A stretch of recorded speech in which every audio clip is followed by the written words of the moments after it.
It's a very good afternoon and welcome to the National AIDS Council HIV and COVID-19 webinars. Webinars that we bring to you every Tuesday and Thursday, and today would like to apologize for the slight delay in us starting. Today we have a very interesting discussion where we are looking at the issue of maybe to start off talking about the 14th of February. Anybody who has that date thinks of Valentine's Day, but it's also an important day that we commemorate International Condom Day. So today we would want to discuss the issue of the use of condoms amongst a very important sector in our communities, particularly looking at HIV interventions that we get to encounter and implement on a day-to-day basis. And helping us to discuss that issue today, we have from the Zimbabwe Rainbow Network, Patrick Mashaba, who is going to be talking to us, particularly looking at the whole sex work program, but also the issue of male sex workers. And I was chatting just before the program where the female sex workers were saying, nema male sex workers, we often don't talk about that. So we will discuss more on that particular issue. And we also joined by two sex workers. We have Stabile Garanganga and Memory Mudiriza. Assisting me on sign language is Maslin Shamu. So I would want to start off maybe with Memory. Kutungo tangani kutitaurira. Kanorondo ke upenyu wako, particularly takatarisana ne kupinda munyaya dzekutengesa bonde. Ndakatanga kutengesa bonde ndine 16. So ndina about 20 years ndichitengesa bonde. Chakaita kuti ntange tengesa bonde, it was because I'm the firstborn. Mama vangu vairwara. Ndaifanira kuriritira vana vamai vangu. So there was pamba sine option. So ndaitengesa, ndaipinda mutown ndichitengesa. So as you can see ndine mabig.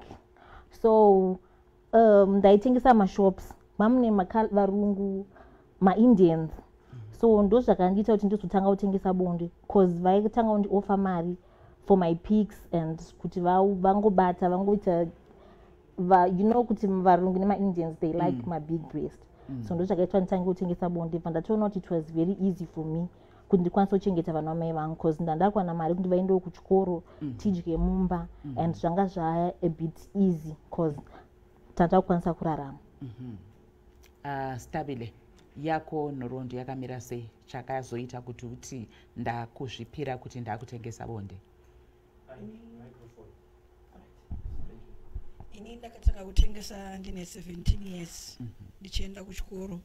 Ndaigara nehanzvadzi yangu nemuroora. Pamba padaigara pamba neshabhini.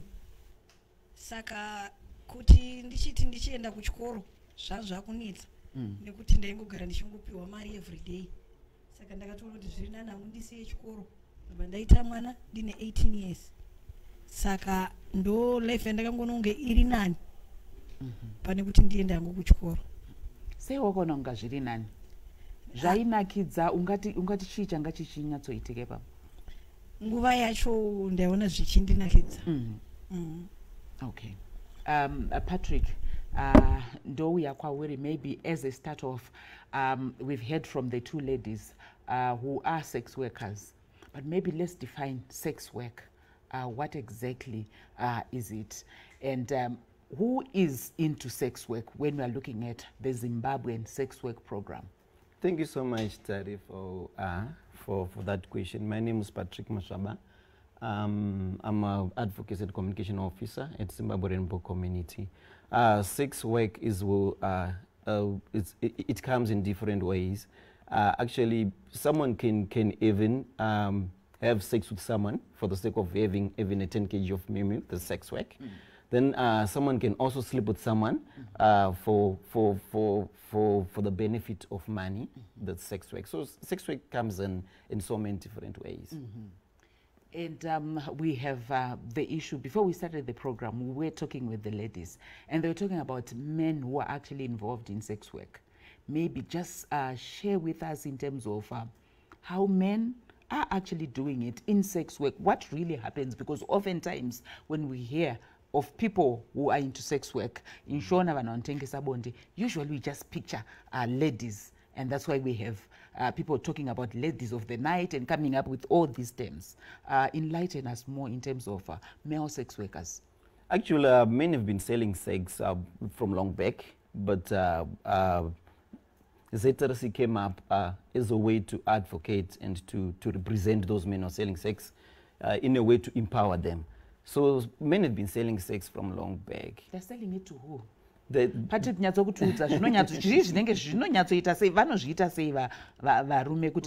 vanotengesa bonde tarika vakagara varipo kubva kudhara, and pane varume vanotengesa bonde vachirara nevakadzi, then pane varume vanotengesa bonde vachirara nevarume. Mapanzwisisa. So sex work iri pese when it comes kuvarume. Kune varume vanorara nevakadzi vachitengesa bonde, kozota futi varume zvekare vanorara nevamwe varume vachitengesa bonde. Maybe reganimbonzwa kubva kuna Stabile na Memory. Muri mundima munombosangana nawo here varume vari kutengesa bonde. Zvinofamba sei? Totanga newe Stabile. Wakambosangana nawo here? Zvinofamba sei? Varume vari kutengesa bonde tinosangana nawo ndovatowanda vazhinji. Nguva zhinji inogona kuti wana mheni shoma. Iye ndiye anenge atopa mberi pangu. Achikutorera. Achitonditorera. Ndo vatonyanya varume. Wow. Stabile.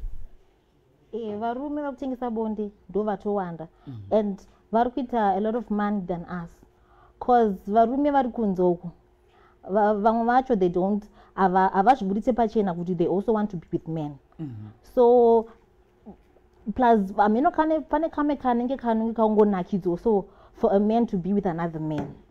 Saka ipapo ndo patiri kuita challenge nekuti ivo they're getting more money than isusu. Nekuti plus vanhu vaivai vari kumusoro vakawanda vacho they enjoy doing it with men than us. Ndo zvandakaonawo. All right. Tochienda isusu pa nyaya yedu which is donzo redu ratanyatsokuti tinge tichitarisana naro as sex workers. Ngatitarisei nyaya ye use of condoms. Zvinofamba sei? Are you in control in terms of my rates? Kana ta include ma condoms? Condom use yakamira sei pamuri? Totanga newe Stabile. Pakushandisa condom inini kazhinji kana ndichienda kubhawa kana mustreet ndinogara ndakatakura makondom angu, asi most mazuva ano ndine vane veblue job. Veblue vanoda kudyiwa. Saka dzimwe nguva ndinenge ndiri kumba zvangu, saka nguva zhinji ndinogara ndine makondom angu.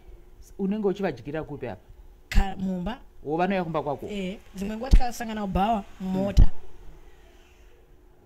Zvotongonzi pasina kondomu tiri kutarisa isusu sekuziya kwako National AIDS Council tinotarisana nenyaya yeHIV. Ukavadya baba vachaburitsa urume hwavo. Chichinozoitika ipapo? Ndinoshandisa kondomu. Vanenge vakapfeka. Ini ndinotodya. Varume vazhinji havazvide kuti ushandise kondomu. Saka ini ndinogara ndakatoviga kondomu rangu. Saka the moment yandinoda kunomudya ndinombotora time yekuti ndokumboenda kutoilet ndobvisa kondomu rangu ndorisa mukanwa kuside. Saka patinozosangana haazvizivi kuti ndikushandisa kondomu. Akangozviziva ndinorohwa. Wow. Yeah. Inova a major challenge inosanganikwa nayo. But when you are having now intimate sex yekuti makuenda pabonde zvinofamba sei ipapo? Uri kuti unofamba nawo vanoda here macondoms varume? Totarisa vasiri kuda kudyiwa asi vari kuda kuti ngatiitei bonde chairo.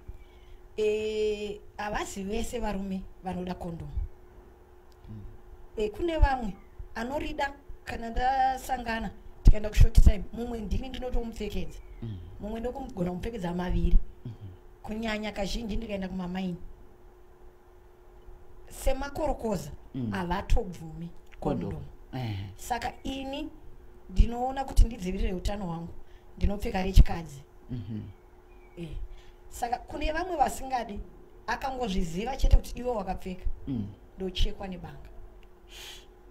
saka zviri riski ka izvi zvesex work zvacho izvi zviri riski zvakaoma asi ndo life yacho kana uchiti ndo life istabile vanhu vazhinji vanogona kunge vari kutoona vanenge vachiti watadza kuita rimwe basa here stabile kuti uti sex work because ndo zvatinoda kuti munyatsodzikesera vanhu kana tichiti sex work tiri kutoona kuti ibasa but vanhu vazhinji vanoona sekunge kuzviitisa ende haritorwi sebasa zvakare munganyatsoti jekeserawo ipapo apa kwandiri ritori basa nekuti ndori kutoendesa mwana wangu kuchikoro ndo pane upenyu hwangu hwese vabereki vangu vakatotariswa vachiti mwana wangu atoriwo kubasa kazhinji ndikabuda ndikaenda kumamaini sezvakaita kushamba ndine hama dziriko vanotoziva kuti munin'ina wedu auya kubasa ritori basa okay. So kana ukaenda kumaini unenge uchizvifambisa sei unonosvika wongomirawo mavari kuti vakuone kuti wauya kana zvinofamba sei ikoko ini ndikaenda kumamaini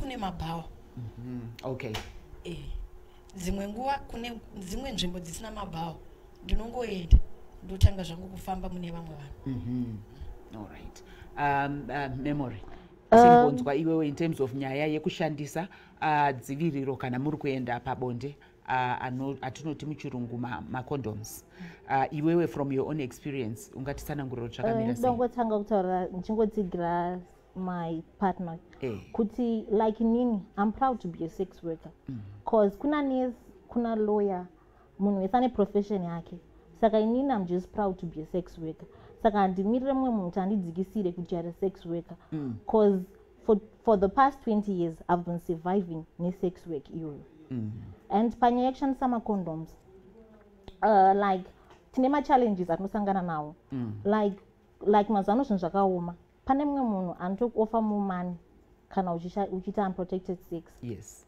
so ipapo kuti tigare takagadzira vanhu vakadaro tinopfeka mafemale condom munhu yeye kana asingadi condom anti vamwe vatonenge vakadhakwa unotongopiwa mari yako iyo yakawanda but iwe unenge wakapfeka female condom yako and there are the challenges atosangana nayo kuti kune mamwe maclients ari rough wekuti anoenda newe kure kwekuti hanhu yenu hautombokuziva kuti we uri kupi handitika unenge wapinda mota yake munhu iye anoswa kuputitsira condom ndo mamwe machallenges atinosangana nawo iwayo as ma-sex workers ekuputitsirwa macondom saka pamunopfeka female condom tomboti memory usually kune mareports atinombonzwa ekuti mukapfeka female condom 1 imimi sema-sex workers handiti kuti uti ndiri kushanda panapa it's either unowana 1 client yaunochaja the whole night kana kuti unowana mapisi handiti unenge uchingochinja pese ipapo here kana ndo pamunozonzi because tinombonzwa vamwe vachitaura kuti ma-sex workers vane kautsinye kavanoita kekuti akapfeka 1 female condom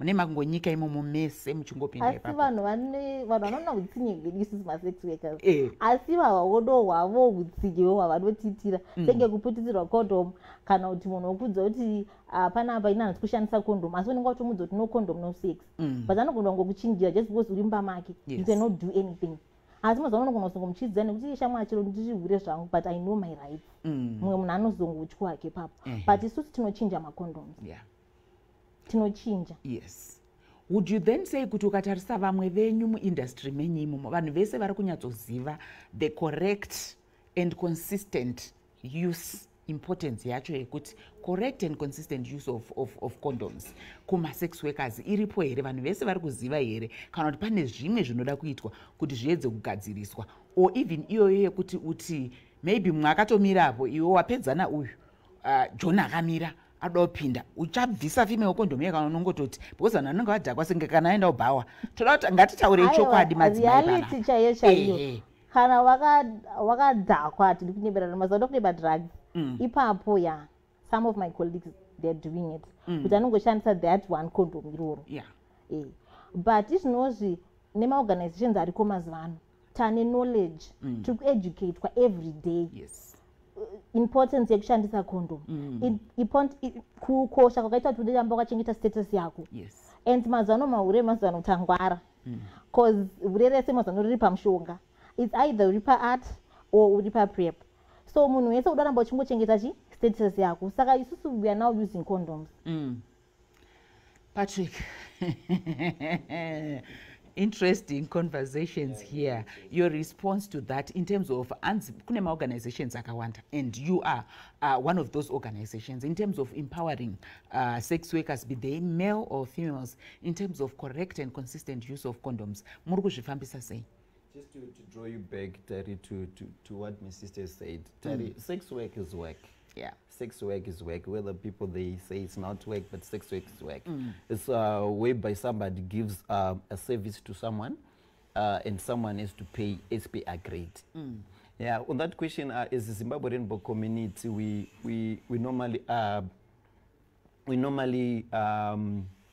normally tell our community members in every activity that we have within all provinces in Zimbabwe we encourage them to use condoms. We also partner Sesha is our partner. Yes. So we also refer them to those who, like what she says, that some people that use drugs. So we also encourage our community members to be on PrEP, to get tested and be on PrEP in case they have an unprotected sex. But we normally have sessions that we do when it comes to condom use within the community. And at our offices, we also distribute condoms to everybody who walks in, whether she's a female, whether he is male. We also have our field officers who normally go for what we call like a hotspot monitoring. They go to clubs with condoms and loop. They also give out to Giving people. out is an issue, is not an issue, Patrick. Do not go to Orlando some beg.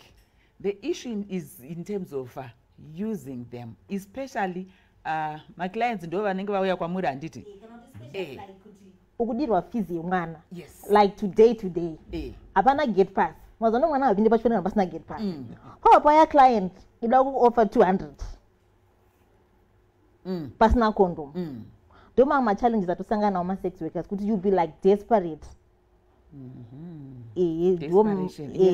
Ndo ma challenges atosangana nawo iwayo kuti munhu mwana mangwana asikupinda. Iwo pauya client hapa. Client yekutoti hayi wakana pane condom ina kondo sokuona. Avewo kufunga kuti papera 2 days. Apana kana Jona, apana kana Peter amboya kana ambokufonera. But takatarisa business zvino riri kunyatsofamba here. Stabile business riri kufamba here. Tichida isusu kuti tiri kuti muri kuita business iroro muri kufanira kunge makazvichengetedza zvakare. Memari kutaura nyaya yekuti my challenges are maya ari kuzoita kuti this use of condoms amongst your grouping as well ive a major challenge. Iye zvinonguva yati business atisingazofamba hakuna mari ndo paunozopedzesera munhu wakungorova madhora 2 nekuti unenge wakushaya mari yekunotengera mwana muriwo kumba. Saka ndo imwe challenge yatosangana nayo nekuti murume yezvino zvakafanana nekuvhurwa kwezvikoro andokudza kuti nditori nemhuri yangu ndambonotanga kubhadharira chikoro. Saka iwewe urembomira. Saka zvinhu zvatiri kusangana nazvo kunyanya akanga atori January na February kudai zvakatooma. One thing chandaona nese muri tiri muri kushandisa wedhiro rina ejiro and kazhinji kedu isusu rinotinetsa ari kubhowe here wedhiro ro kana kuti matozvijaira munotongoti isitiri maH isusu atori jaira kana inini ndikanzi hure ndinototi waita basa kutofarira. Saka ndandichitorerutsa ndichiti kutengesa bonde imimi muindustry hamuna zvenyu ma sex workers. Hamusoni kuti zvinenge zvine that. Ngatitarise isusu ndoda kudzokera panyaya yema-rates enyu ari influenced as well nekuti pashandiswa condom kana kuti hapana kushandiswa ndo akatosiyana. So iwe wamboti fizi inenge iripo upenyu munomboconsider here kuti kune HIV, kune gonorrhea, kune syphilis. Memo ndozouya kuna tinokoshesa upenyu hwedu but pamwe pacho ma-challenges but hatidi kunyebedu izvinozvi ma-sex workers we are all educated. Most of us pamwe vashoma pamwe 2%. Do we need to do something kuma-clients anouyaya kuti vanzwisise because it looks like ndokune problem because education yacho ka iri ngowandira kwatiri isusu ma-sex workers of which ma-clients edu ka vanongoliva musociety semumwe munhu wese. They're not getting that information. Yes. plus vanoneka mentality kengoti topic yema condoms it should be only for sex workers. But it should be for everyone. PrEP it should be for everyone. Education you know what deal for munhu wese, not only for us sex workers, but for munhu wese. Yes. Ipapo ndo pari kuleka ipapo. That's because every organization iri yakwatirisa ma sex workers. But we pambo ma companies. But educate all menets edu idzodzo. Cause menets edu antibona ndingora ankamemo soka. But menets zangu timwe dzacho ka ani madziziya. Saka menezi odzoka dzinofana kumbono educate kwa mabasa ikoko kupi menezi dzidzo kana dziri pa public dzinenge dzichitoti dzikisira. Saka ani mama ngona point and doyedzo tora menezi dzacho ndedzipi. Saka menezi dzo vanofana kufamba ma companies society educating everyone. Everyone. Murume mukadzi everyone. Stabile. Ini ndodangale kuti sigerawo ipapo. Nekuti varume ava kana vachititarisa vanenge vachititora ameno vamwe vanhuwo vasina basa vanenge vachitidzikisira asi inini kana ndichitobva kumba kundageza ndichitoti ndiri kutoendawo kubasa hawaramba $5 ndandibere example waramba $5 ungarambi $5 iwewe zvauri ipapo unomboziva tinoshandwa sei iwewe munobva toti ndakubuda ndakuenda iwewe you need that $5. Sorry. Saka zvakafanana nepakuti munhu auya zvambotaurwa namemo kuti munhu auya ane 200 oti kana une condom andikwanisire $200 US. Yes. Munowana $200 US. Kune vamwe vanombodawo kutyisidzira saizobuda. Pane vamwe big fish and 20 down. Hombe. Umwe munhu unozongopedzesera wangoti asi panguva yacho yoyo ndinoti ndine ndichiriska upenyu because varume vazhinji vanowanzotiitira izvo zvekuti haadi condom munhu anenge achirwara the moment yacho yaunosangana ndokuda kuedza kuda kumuvharidzira asi iye anenge achinyatsoda anozviburitsa ega pachena kuti ari kurwara iwewe woita sei ndikuda mari saka ndinozongopedzesera ndango uirana nedambudziko usingatya chirwere kutongoti mari kutokoshesa mari kungoerekana ndapinda. Patrick, you heard from the two ladies. They are talking about the need maybe to also in terms of the empowerment sessions that you do, the educational sessions, informative sessions, to also include the clients. Memory is saying go into those companies and also dialogue with the clients. Yeah, that is a valid point what my sister is saying here. And the other thing that we do under the theme of empowered to empowered ZRC, we also include like as in we motivate male sex workers so that they have to be empowered enough so that they can be able to negotiate when it comes to condom use, given the fact of beside catching HIV, even unprotected sex, there are so many diseases that you can have when you have unprotected sex. So we normally encourage them to negotiate and to talk with their clients the benefit of having protected sex. It's not a one-sided thing, but also information should be also given out to those clients also. Ndodzoka kwamuri Patrick ati vanodistributa macondoms. Ndoda kumubvunzwa kwamuri mimi kuti munoawana here zviri easy uye from your own experience anonyanyodiwa ndeapi, male or female condoms? Ndotanga newe memo. Macondoms like inini ndiri kusesha macondoms nomawana like inini ndiri empowerment worker ndotofamba ndichidistributa macondoms kune mapiye angu every week, once a week ndotofamba ndichito encourage kuti asikana ngatishandise condom like izvino zvinenge zvitodzawo munhu kuti izvino zvinofanira kuzoita mabasa ake emaoko kana kuita duty chairo at least panouya customer yairi kuti mari yakati iwo kana une mari yako unokwanisa kuti aiwa sha no condom nochi no sex because iwo une chimwe chinhu chikupa kachi kamari anditika macondoms tinowana zviri easy. You question again. Imwe kuti vanoda anonyanyodiwa mamale or female condoms? Anonyanyodiwa atonyanyoda isusu toda mamale condoms ndo anonyanyodiwa. Female vamwe vanoti zvinorwadza really uncomfortable. Anorwadziwa ndiani mukadzi? Mukadzi. Rinenge kurwadza pakuripfeka paipai. Toenda panyaya yataurwa na Stabile yekuti kune vanenge vachida kungoti ndiri kuya ndoda kungodyiwa chete. Munozozvishandisa sei in terms of protection? I know kune amwe anonzi dental Patrick. Iwayo isisati ma-afforde. Isisati ma-afforde. Ama-afforde. Plus, name challenge futhi. Ma-customer edu achadaya anonzi madimbara yaya. Ma-customer akudo ma-flavored.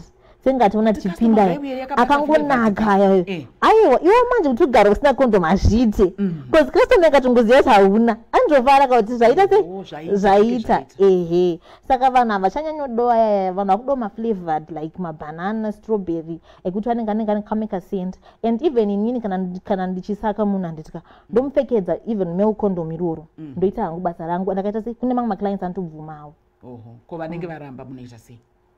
Vanenge varamba kuti upfekedze condom iro. Ndo patinopfeka female. They don't mind. Yeah, vamwe. Uchinjika wopfeka female condom rako. Umirisa mukana mewe. Munhu afane kutozviziva. Afane kutozviona kuti uri kumudya nechi?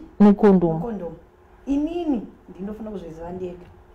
Unenge wakariita sei zvokuti azvioni naista? Ndinotorisa mukana. Female condom. Aiwa male condom ndinotorisa mukana. Nditigotaura nyaya ndinaro mukana. Wakawandisa uko? Rinoenda kusaidi. Ndoriendesa kusaidi. Asi unenge waribvarura? Ndinobvisa bepa rekunze.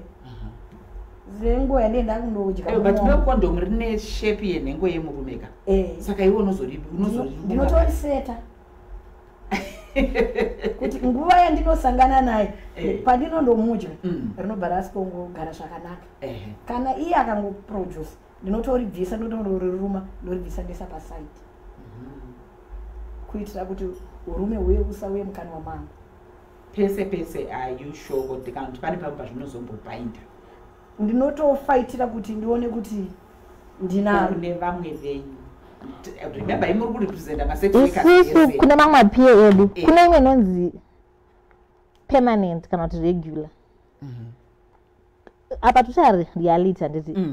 Exactly, reality ndiyatikuda. Kwete zvekuti mutaure zvemubhuku zvamunodzidziswa nana Patrick.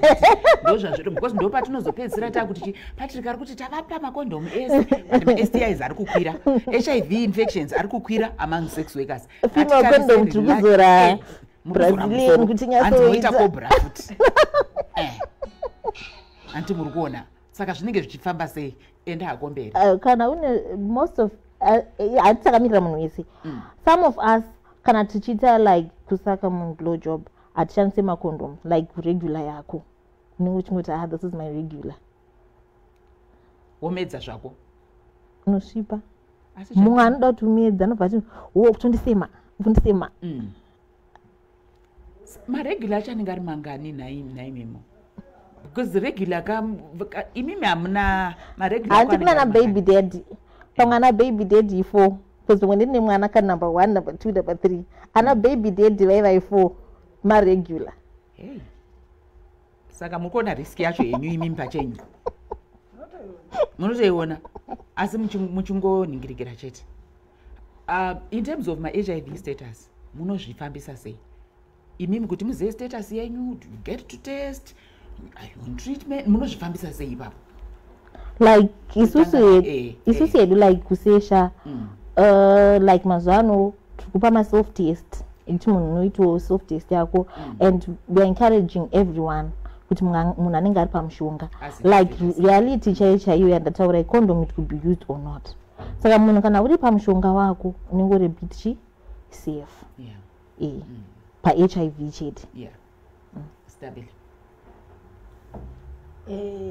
Pari panyaya yekondom inini mune nharaunda yandinogara ndinotogara ndinawo vanhu vazhinji ndinonyanya kuvechidiki.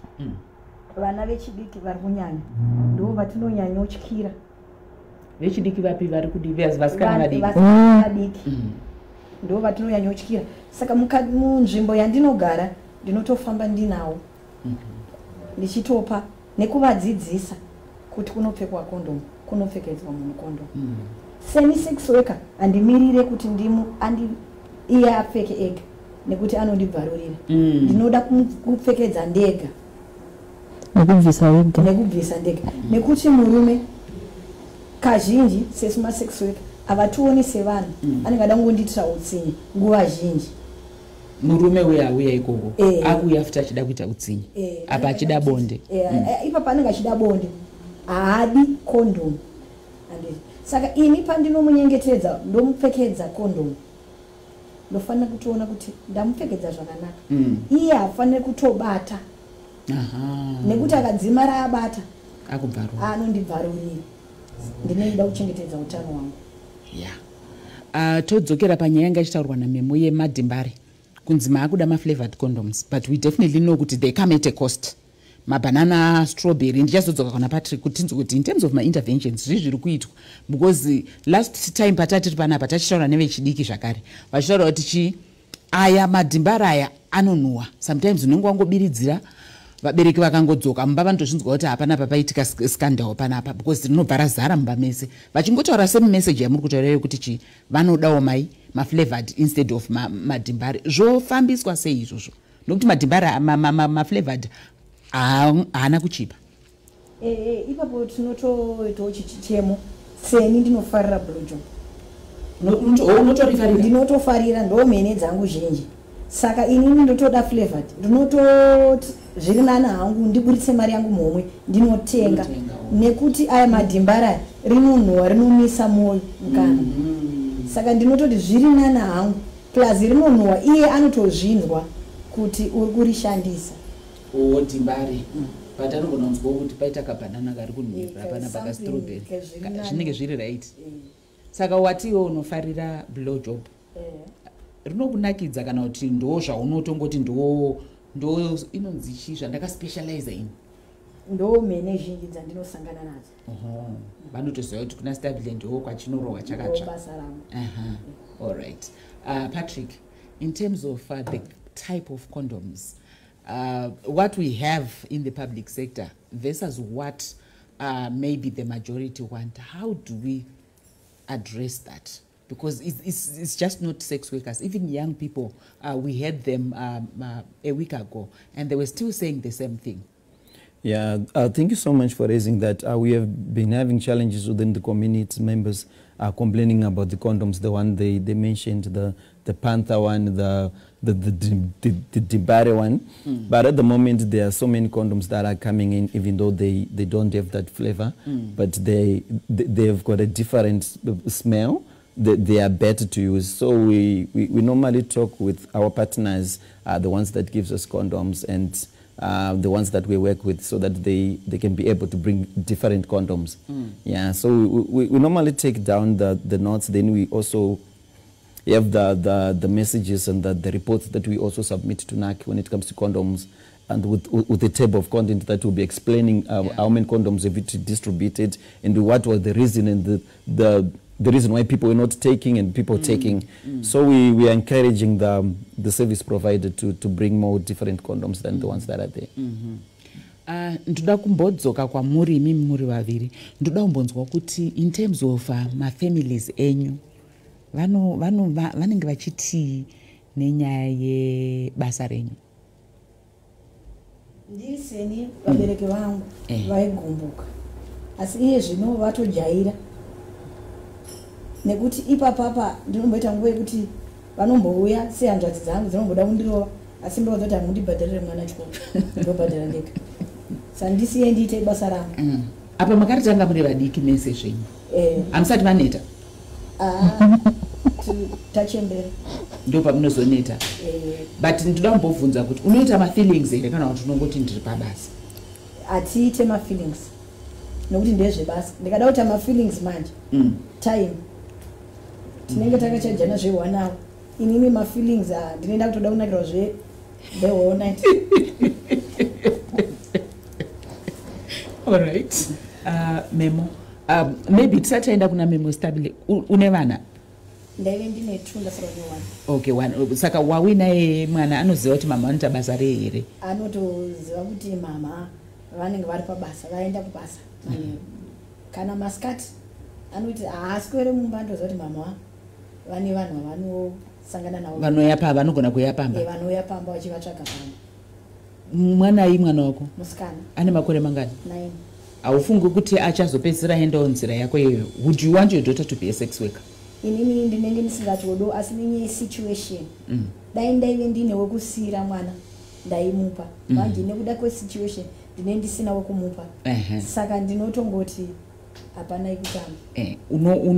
But mwana anogona kuona unozava vanoda kuexperimenta and anenge achitariswa kuti mama vari kuita so unozomeka sure sei kuti mwana haapushike into that, and how do you also protect mwana from, because unomboona tinomboverenga manewspaper zvichinzi boyfriend yamai angamboya kumba azopedzisira abata mwana achibharo. Unoita sei kuti uchengetedze mwana wako kuti asa affectwe nebasa rako iwe raunoita?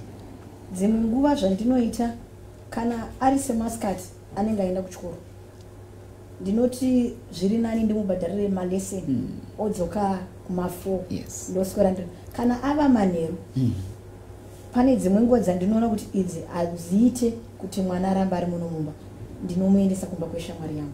Kana ari maholidhi zvinotononoka kuvharwa zvikoro ndinongoti dai atoenda kuti basa rifambe. Memo iwewe hama zvazvinofamba sei kana une vana muri kuzviita sei? Inini vana vangu mateenagers. So ndoedza by all means kuti vasaone zvinhu zvinenge zvichiitika. Like mazuva kune kwatinoti kumagosto ndozvinongodzowa mhene yako kuti ngatisangane ikoko. Inini I go out handibvunze mhene pamba because ndine my firstborn ane 19 musikana. Saka ndisinga inini ndakaita sex work ndine 16 but I wouldn't want my daughter to be a sex worker. But do they know kuti mama unoita basa rei? Vanongoziva kuti mama unoenda kusesha. All right. Macondoms anogara ari vanongoziva kuti ndezvinhu zvavo zvekusesha izvi zvekubasa. All right. Stabile iwe kuti urege kuunza varume kumba zvinotinetsei kana kuti zvinotoaffecta business? Inini semazuva ano hakuna mari.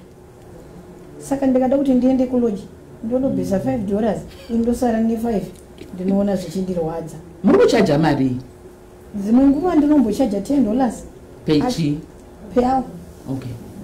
Achema wowo zvinenge zvakaoma pamwe unowana kuswera usino aiwa $5 andizorandi. Unotaima here mukatoti awa moti 3 o'clock 4 o'clock zvakwana? Tinotogara tatoonesana. Kune veve vanozoda night yese aiwa tinobva tanyatsochajana tichiudzana kuti 6 o'clock munhu bvautorowa pasi. All right. Memo iwe uri kumacharges ako akamira sei? Macharges angu $3 $5 kune inonzi short time yekungoti munhu anongoti quick obva ngopedza kutoti hamutobvita zvoburara pabhedha hapana izvozvo senge kumagosto macho mune makatosviba saka hapana yekumboti saka reingori short time quick unotanga wati $5 but munhu akazoshema $3 tinozongotambira zvichingokwira uchingonoti mumhene yacho yakaita sei yakaita sei tasingosara chikwati mazana hakuna mari pamwe utori no mafuta mba ototi ka $3 dzikako gadikuita short time tunge taka quick zvazoita sei zvobva zvaita. Saka mhene challenge iripo like nini anti nini vanongini vakura dzimwe mhene manje dzopedzera dzakuboikana kuti hauna kwekuenda mhene dzakawanda dziri nasina kwekuenda.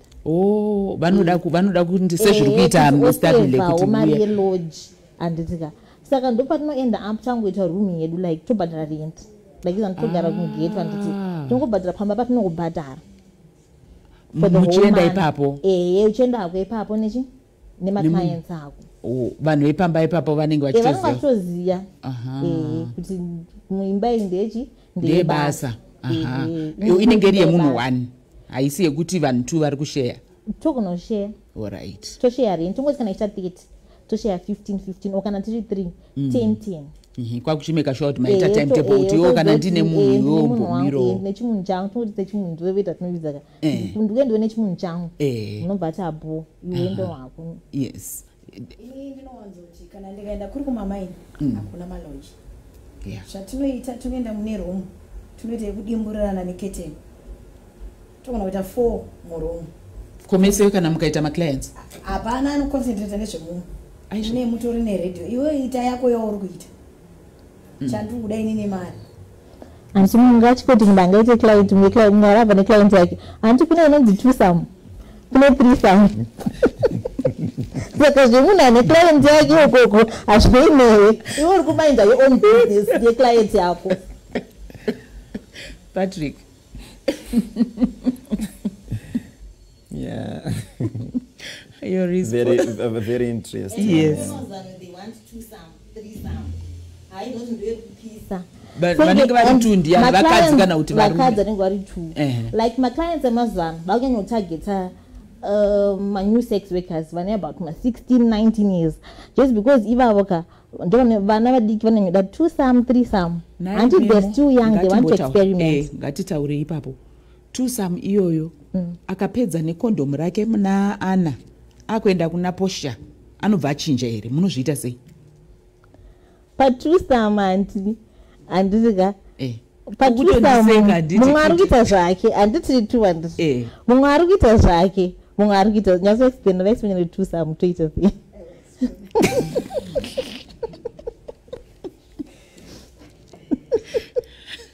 Asi zvandiri kutaura hazvisiri izvo ndizvozvo munoita munenge ndozvandiri kubvunza kuti akapedza newe oenda kuna umwe same condom yakati anozochinja. ina hamwe anotenda Twosome ndakapfeka female condom.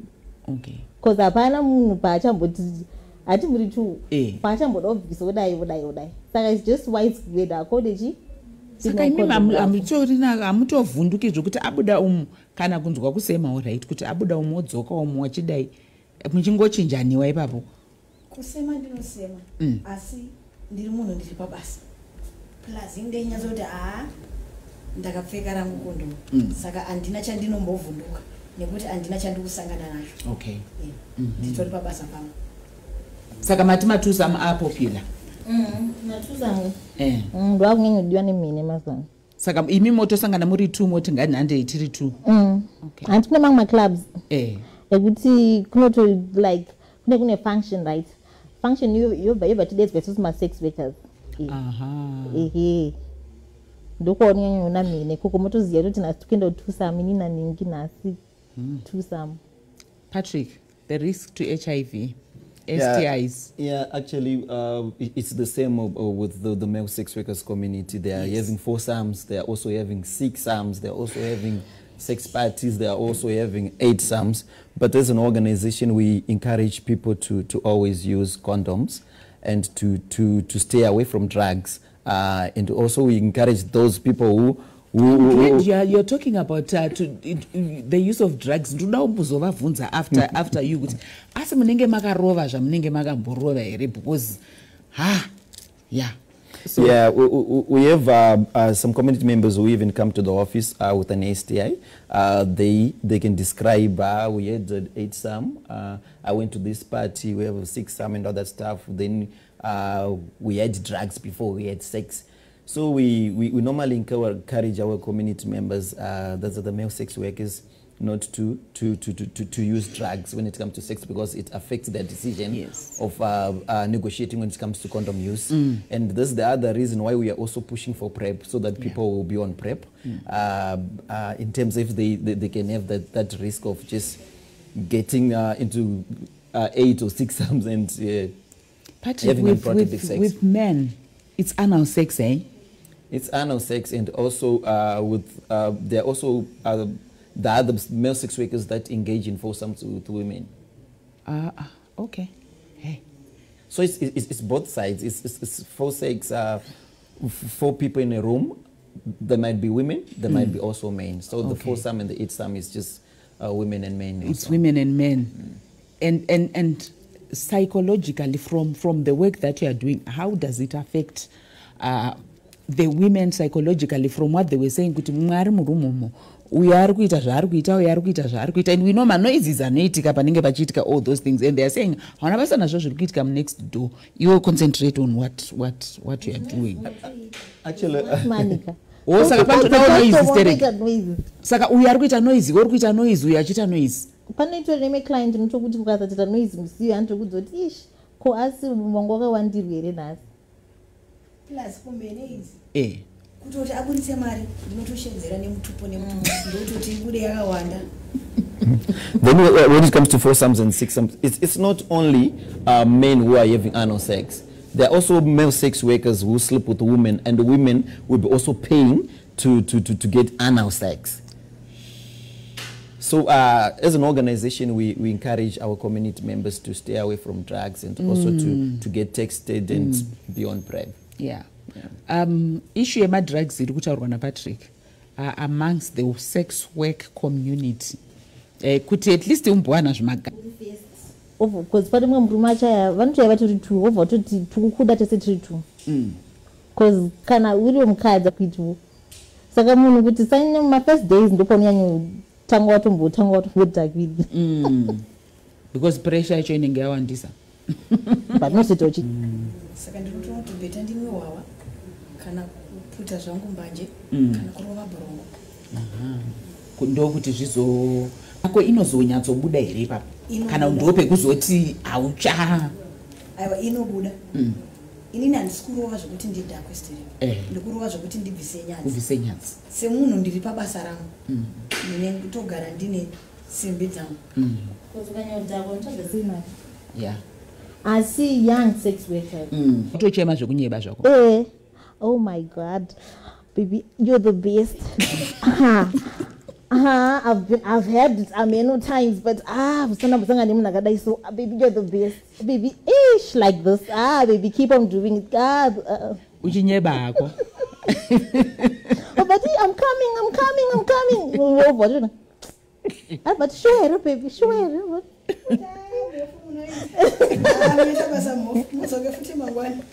I did no right. Because remember protection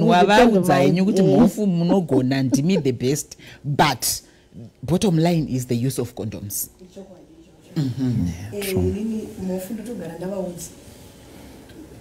Plus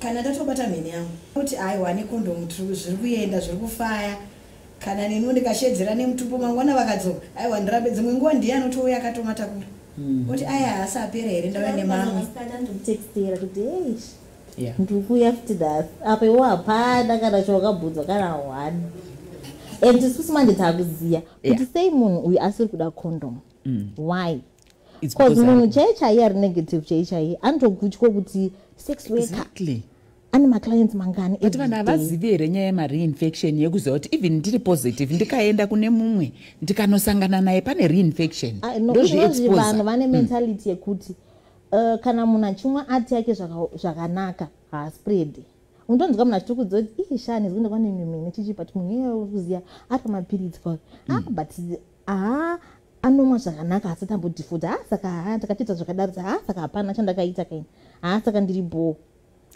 andomazviona the way iri kuya information kwatiri iri kutikanganisa futi at the same time like when you're on PrEP, right, unoti I'm on PrEP, so why should I condomize either ndakachengetedzwa nechi nePrEP or ndichangomhanya mangwana ndingonopiwa PrEP yaya unomwa for 30 days ndingoti let me just take a risk mangwana ndichangonomwa chi PrEP yangu all right yes Stabil chine vamwe vachinosangana nawo mumwe haakuvanzi anotokudza kuti iri positive saka bebi vatishandise protection nemumwe andisingaatotauri anenge aida tokuitira usimbi wokutoti haatodi protection yacho anoda kurova zvakadaro kuda kukuzadza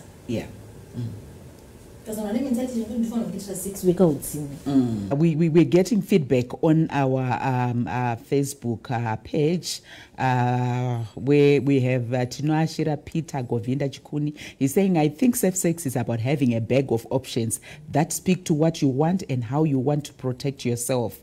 Condoms, dental dams, finger cords, implants, microbicide, cervical caps, whatever. They are anzinatsi gasela zvakaoma kwasawira obvious asawira ndi sex work. I'm not sure what Siti is saying. The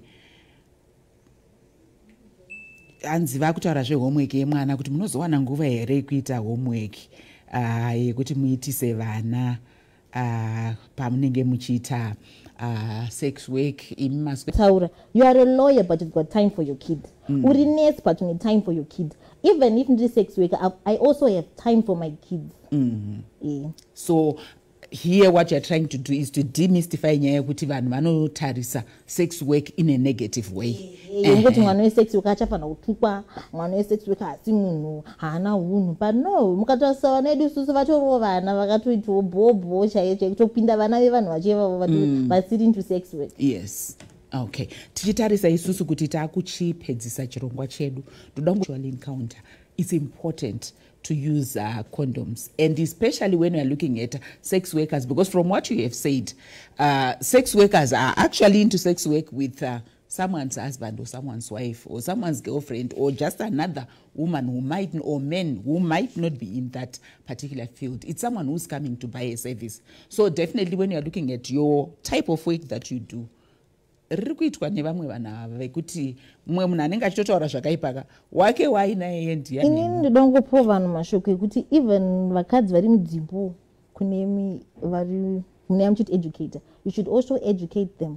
Just because vakadzi vari mudzimba ndovamwe kuti torera mhene ivavo singaite, and vakadzi vari mudzimba ivavo ka avatombo, most of them isusu tiri nani, we are sex workers, we've got information yakakwana. Kusasongoshandisa condom sasongoshandisako, but we've got all the information. Vakadzi vari mudzimba havana information about condoms. Ini chanongoda kungotaura ndichongoti no sex no condom. Powerful. Yes, Stabile. Inini mashoko ekupedzisira ndoda kukurudzira kuti pauri munhu chengetedza utano hwako. Pane condom ndobandiri. Isusu takupawo kurudziro kune vanosupply makondomu kumaclinics, kunyanya vakadzi vevanhu nevarume vevanhu. Makondomu takuda kungoti achimboiswa pese pese, nekuti apa zvinenge zvichimboitwa kunzi vasikana vaya chete. Aiwa iye zvino zvakumunhu wese. Saka takukurudzira kuti kondomu ringowanikwa pese pese. Kuti uchipiwe nemuchiri. Yeah. Patrick, as we wrap up our show, what would you say is your final parting shot and a call to action for us as a country, particularly looking at the fact that we are saying 2030, we are looking at ending AIDS by 2030. And we do know that condom use, correct and consistent use of condoms, is one of our best strategies in terms of us as a country achieving that goal. What is your message? Actually, my message to people who are watching this is no sex, no condom, no sex. And I also encourage people to get information when it comes, the right information when it comes to PrEP and PEP and other means of protecting themselves from getting HIV or any other sexual transmitted disease. And I also want to thank Tinoita for raising that. We will take that note and we'll look into it, and we also share information with the community that you serve. Thank you, Tyra.